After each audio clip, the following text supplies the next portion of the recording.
Welcome to the Battle for African Agriculture podcast, where we explore the intersection of food, power, and sovereignty in Africa and beyond. My name is Belay. In this episode, we sit down with one of Africa's most passionate defenders of biosafety and food sovereignty, Anne Maina, National Coordinator of the Biosafety Association of Kenya, BIBA Kenya. Anne has been at the forefront of Kenya's national campaign against genetically modified crops, corporate seed laws, and industrial agriculture. As a board member of AFSA and a grassroots organizer, she brings unique insight into how these global pressures play out at the national level and how Kenyan civil society is fighting back. We are thrilled to have her today to talk about biosafety, movement building, and the urgent need to defend Africa's food system from corporate capture. Welcome, Anne. Thank you, Million. We've been knowing each other for how many years now? For a long, long time, huh? Over 20 years, I think. Over 20 years. Yes. And I should add that, you have contributed quite a lot in the starting of Alliance for Food Sovereignty in Africa. Thank you. And you've And taken I it to the must next level. say that Anne is one of my heroes, and I'm so happy to have this session with her today. And can you start by telling us a bit about your journey and what led you to join AFSA and later BIPA Kenya? What drives your passion for biosafety and food sovereignty? Thank you very much. As Million says, we've known each other for many years, and he is also one of my heroes. He is behind the passion and the growth of the Alliance for Food Sovereignty in Africa. So, my coming into issues related to food systems and agriculture started way back after I finished my undergraduate degree and joined the movement. I had participated before in several meetings. I remember clearly having an interaction with Pelham Kenya, where the former coordinator, Makanya Zachary, had Uh-huh. invited me for a training on GMOs. And Uh-huh. after I finished my college, I went and did several internships, worked with the Pelham Regional Desk and the African Biodiversity Network. And there I was able to sharpen my skills, my advocacy Uh-huh. skills. Though now I'm in more of a managerial and administrative work, Uh-huh. I still have a passion for fighting for African food systems. And that has been a growth process over the years with a lot of influential people influencing and leading me in the journey, including Dr. Belay, Professor Wangari Maathai, and several others who have passionately supported me and led to my growth. And so it has been a process. I joined the Biodiversity and Biosafety Association of Kenya in 2010 Uh-huh. and have led the processes there in the fight against genetically engineered crops. Before I Uh-huh. would do it on the outside, but when the Biodiversity and Biosafety Association of Kenya was registered, I came in, or rather, I came in to get it registered and established to be Uh-huh. able to push the fight against GMOs and other false solutions in Africa. Well, that's a long story. For those unfamiliar, what's Biba Kenya and what role does it play in Kenya's food and agricultural landscape? The Biodiversity and Biosafety Association of Kenya is a network of over 53 member organizations, a broad range from civil society organizations, farmer networks, community based organizations, Uh-huh. women welfare groups, and even animal welfare groups. And all these members come together with a passion to promote biodiversity and biosafety conservation in Kenya. Our passion has been leading advocacy work in keeping Kenyans aware and Uh-huh. alert of the various issues that are affecting biodiversity, and of course, pushing for legislation that will protect and move Africans from just subsistence agriculture, which has been for many years influenced by the industrial model, and Uh-huh. move them or transition them towards agroecology, which will build more resilience, especially now in the face of climate change. And so we've been doing this over the years. We are very Uh-huh. passionate about building and promoting farmer managed seed systems, fighting against the highly hazardous pesticides, herbicides, I and really admire your work on chemicals. pesticides. Yeah, you did a really good So work here. yes, this has been some of the thrust that we've been using, and also On a policy advocacy, we've also been key in legislation. We are one of the members of the multi-stakeholder platform, national one, that developed and launched the National Agroecology Strategy in Kenya. And in Kenya now, we have also policies in Murang'a and Vihiga County and many other counties we are working in to ensure that we get the right kind of legislation in place to build towards a transformation of our food systems from the industrial model to agroecology. One of the reasons why Excellent. we push for policies is because for many years in our initial advocacy work, it was about talking at each other. But now we realize we're not moving forward. But when we sit down and agree to disagree, this is the way to go. That is how we've been able to even have the National Agroecology Strategy in Kenya. Excellent. I really admire what you did there in your coordination role and whatever. We played a very small role, but it's a Kenyan actors who did that. Let me take you to the GMO debate now. Kenya has been a battleground for GMO debates. Can you walk us through the history of GMO policy in Kenya, especially the 2000 and controversial lifting of it in 2022 with the coming of the new president? Thank you. The fact that Kenya is one of the is a leader in the East Africa region and indeed sub-Saharan Africa, there's always been a big push to ensure that these new technologies are launched in Kenya so that they can spread to the greater part of Eastern Africa. And so we have been very passionate in the campaign from as far back as 2004. In particular, in 2012, as part of our campaigning, we came through a research that was done by a professor from France, Professor Gilles Serralini, Mhm, where he was able to do a 2-year study on the lifespan of the rats which were mhm, fed on GMO maize and soya. mhm, And these mhm, rats developed tumors. Of course, mhm, a lot of people out there have tried to fight Professor Serralini, but his first publication was withdrawn. Of course, that was influenced by the industry, but later mhm, he proved his research and it was republished. mhm, And using that information, where we had the government of the late President Mwai Kibaki, and the Prime mhm, Minister was Raila Odinga, and so we did a lot of campaign work, and the government of the day then in 2012 banned the importation of GMOs in Kenya and constituted a commission, Professor Thairo Commission, to be able to look at whether Kenyans were ready to consume and what were some of the challenges related to GMOs.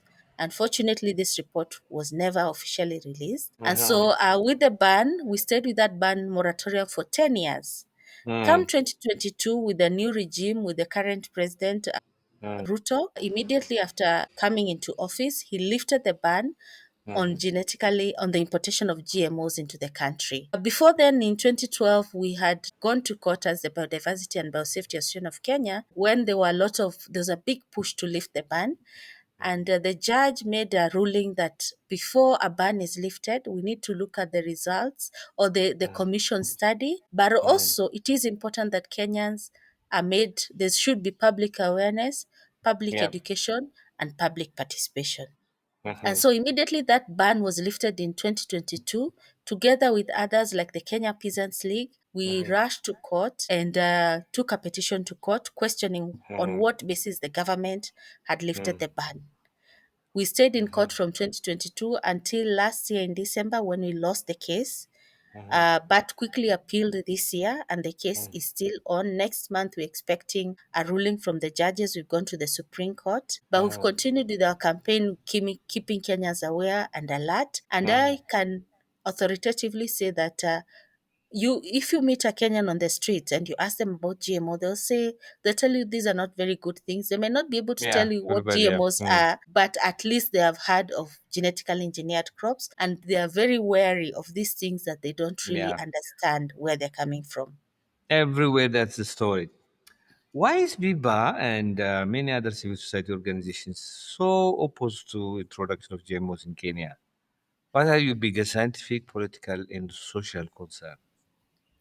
When you look at issues related to health, I spoke about Professor Seralini's study Mm, mm, and other scientists that have done studies like Professor Judy Carman from Australia and others who have linked rats or animals that were done trials, and they have linked the use of genetically engineered maize and soya to inflammation of the stomachs of these both pigs and rats, and that's really a precursor to more conditions that might arise in terms of Yeah. a disease. But Mhm. also, if you look at the socioeconomic concerns that we have, genetically engineered crops have been engineered by multinational corporations Mhm. with the very aim of making profit, because it's Mhm. ingrained into the seed. And so for them, it's about control of the food, the seed, and the Mhm. food system. And that's Mhm. a major concern. If you look at countries like the US and the Europe, they Mhm. treat their food security as a national security issue. And they have Mhm. food stored for over 5 years, that they can keep Mhm. them for 5 years. So it is Mhm. important that we look, because if you look at, for Mhm. example, maize, in most of the Eastern and Sub Saharan Africa countries, Mhm. is eaten like almost 2 or 3 times a day. Sure. And so what will be the impact on the health of the people who are Yeah. feeding on these Mhm. genetically engineered crops and the Mhm. environment? Yeah, I I think you participated in the webinar that was organized with Mexican scientists, and Mexico is origin of maize, and they did a long years of intersectional studies, into different matters. And one of the slides, if you remember, across 12 diseases, they could prove that GMOs do have an impact on health. So I'm just corroborating what you're saying. There is claims that that health aside, GMOs will solve hunger and boost productivity. That's one of their arguments. How do you respond to that narrative, and what alternatives does BIBA proposed instead? The issue of food security or hunger is an issue related to access. You and I and those that maybe are Mm, you're getting some income from employment, might not go hungry because we have the resources to buy the food. yeah, But if you look at countries like the US, South Africa, where GMOs have been grown for several years, thousands of people go to bed hungry yeah. every day, because they don't have the access, they cannot afford that food, and Mm, so they struggle with that. It's about livelihoods. But when we promote and the transition to agroecology, mm, we're talking about local food systems, creating synergies and fairness. Because mhm. currently the food system is about making profit. Who benefits from selling the agrochemicals, who benefits from selling Exactly. their seed, and who is benefiting from the middlemen that are selling the food. We are not Mm, looking at some of the market dynamics, because if you look mm, at most of the food systems and the infrastructure in most of our mm, countries, the mhm. middlemen who do not grow the food are the biggest profiteers from the food business. And so it is important that we look at local food systems, building local food systems, Mm, territorial markets where we can be able to ensure continuous supply. If you look at the 13 principles of agroecology, we want to yeah, create synergies, we want to create fairness, issues of biodiversity conservation, yeah. soil and animal health, which are very important to ensure that Mm, we are mm, having a mm. proper transition or a just transition towards agroecology. I mean, you're absolutely, absolutely right. To begin with, there is no proof that it increases productivity. The New York Times did this study in the US, and they couldn't find any kind of proof that it increases productivity. Even if it increases productivity, as you said, food security is availability, yes, but there has to be access. You're absolutely right that access should be there, usability should be there. It has to be stable, and you have to get it. Agency sustainability. There is so many elements in food security rather than productivity availability. I agree with you. We've seen increasing pressure from multinational corporations and philanthropic actors like Gates, pushing GMO across Africa. How has that played out in Kenya, and who's driving the pro GMO agenda in Kenya? The pro-GMO agenda is driven by several actors. Gates and the Alliance for Green Revolution in Africa are Yeah. big players Mm. in the country, and a lot of it is coming about through building systems where the agrochemicals get to the producers, the seed, the hybrids. They get to the producers in an easy way every Mhm. season, and the multinational corporations, like every time it's planting season, they go to the deepest corner because they can afford to move with big, huge Yeah. 4x4 cars, and they're able to sell their products there and promote them. Mm.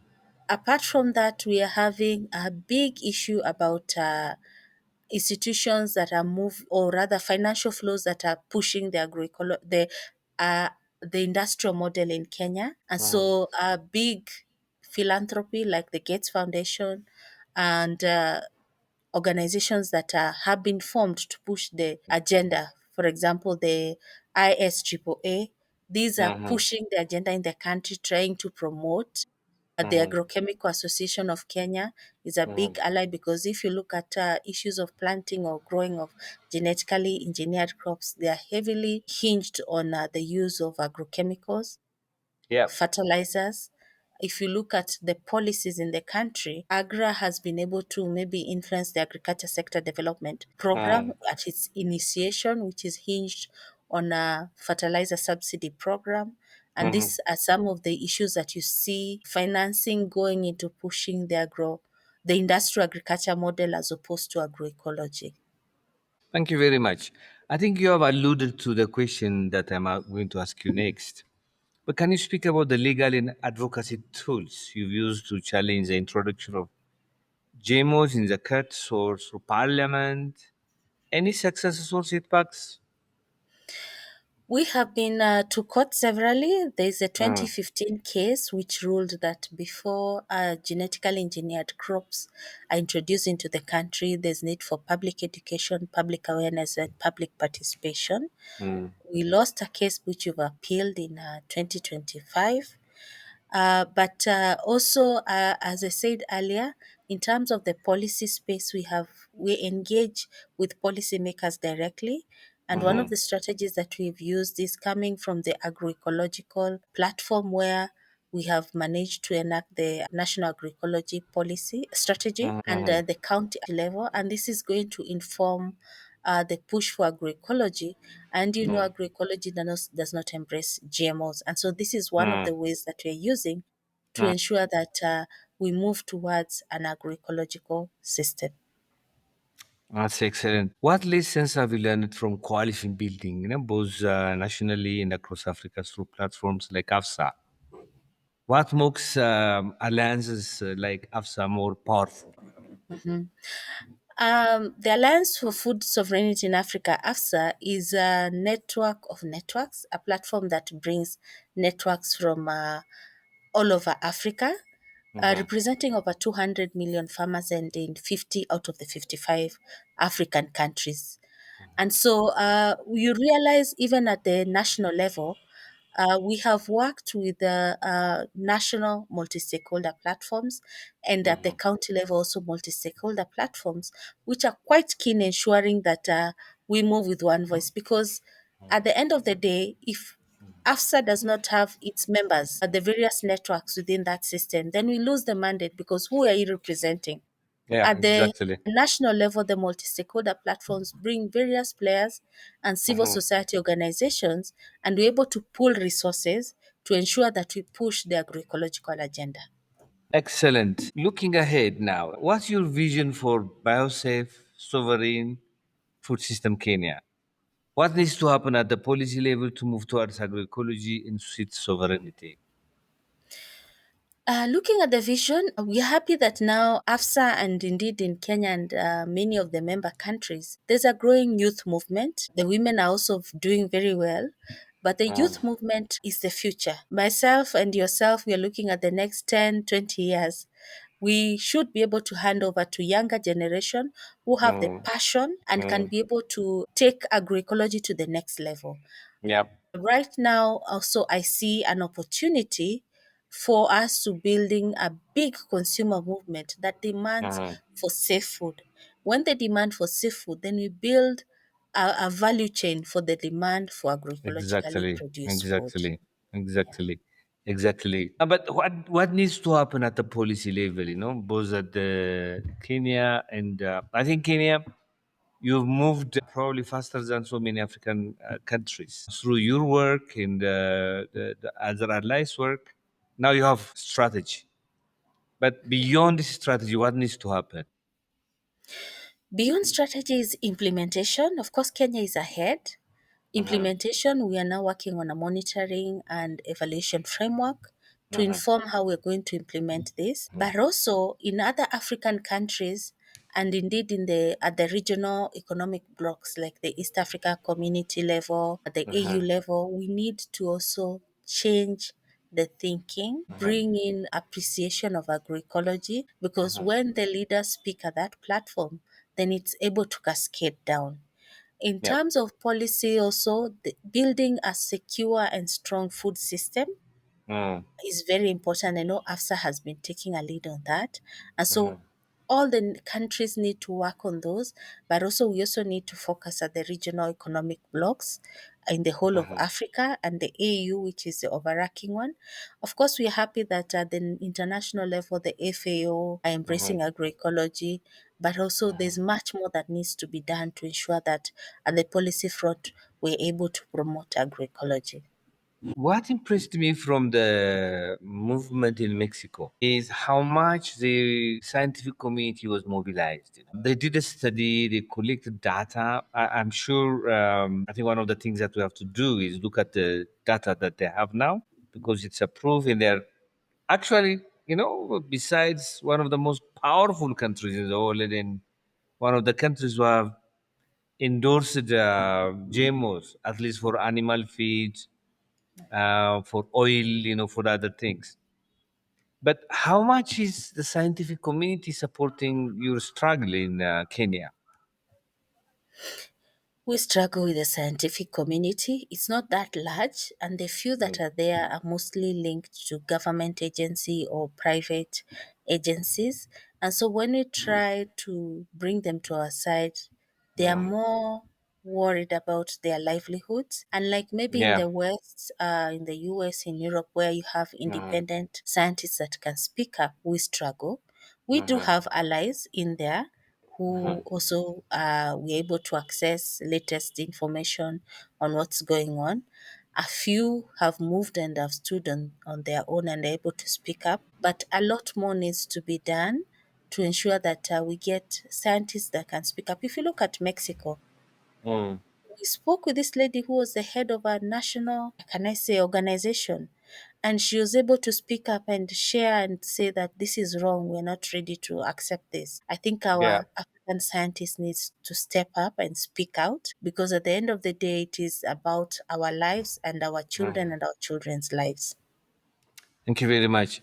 If you speak directly to African policymakers, let's assume that you are given a forum or a space to speak at the African Union and donors. What would you say about the push for GMOs as a development solution? The push for GMOs is not an African solution, is neither a development solution. It is about profits that are being sought by multinational corporations who are willing, who are ready and are very passionate about controlling the food system at the end of the day for their profit. And so it is important as Africans, as African leaders, we stand up and protect our food systems, Yeah. because at the end of the day, our people need to eat safe food for improved livelihoods. Excellent. Finally, Anne, what gives you hope right now and what keeps you going in this struggle? My hope is that, like in Kenya, we have a national agroecology strategy. We have the at the county levels, at the Pan African platform, we have AFSA that is pushing agroecological transition. It's a major voice. Everyone recognizes with AFSA, and that voice is very important, because the day you stop speaking is the day you die. And so it is Yeah, that's important it. that Yeah. you continue to speak up, even if they don't hear. Even the Bible says, if you don't sing, the stones will sing for me. Thank you so much, Anne. It was an excellent conversation. Thanks a lot. I'm sure we have just scratched the surface. Maybe in the future, I would be happy to talk to you about your struggle on pesticide issue and the Yes. excellent work that you did. Bringing the parliamentarians and also other actors across Kenya to Yeah. really push for the stopping of some of these chemicals that are coming to from Europe. Yeah. So we'll talk in the future, much more. And thanks again. Thank you very much. Thank you very much, Million.